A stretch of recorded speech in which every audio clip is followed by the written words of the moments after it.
एक समय की बात है, एक राज्य में एक बड़ा ही गरीब व्यक्ति रहता था। वो हमेशा दुखी रहता था। एक दिन वो गांव के विद्वान संत के पास गया और अपनी सभी परेशानियों को बताया। संत को उस पर दया आ गई और उन्होंने गरीब को पारस मणि दे दी। संत ने कहा कि इससे तुम जितना चाहे उतना सोना बना लो, तुम्हारी गरीबी हमेशा के लिए दूर हो जाएगी। पारस पत्थर से गरीब व्यक्ति ने ढेर सारा सोना बना लिया। अब वो धनवान भी हो गया। उसके पास सुख सुविधाओं की हर चीज उपलब्ध थी, अपार धन था। फिर भी वो दुखी रहने लगा। अब उसे अपने धन की चिंता लगी रहती थी। उसे चोरों का डर सताता, राजा का डर लगा रहता। इतना धन होने के बाद भी उसके जीवन में सुख चैन नहीं था।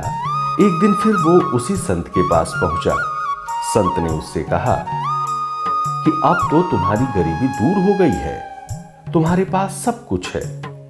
उस व्यक्ति ने कहा कि महाराज, मेरे पास धन तो बहुत है, लेकिन मेरे जीवन में शांति नहीं है।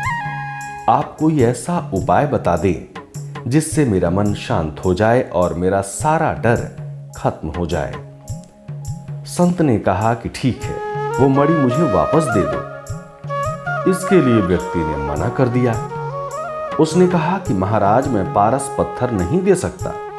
अब मैं फिर से गरीब नहीं बनना चाहता।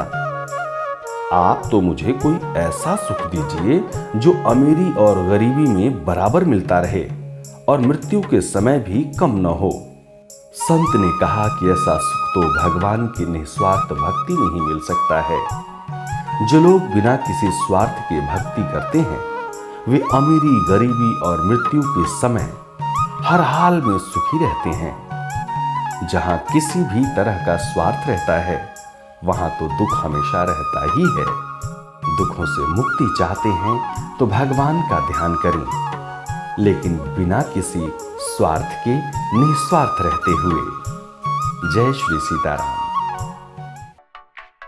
सब्सक्राइब करें टोटल भक्ति को। अब हमारे वीडियोस को सबसे पहले देखने के लिए बेल आइकन को दबाना ना भूलें।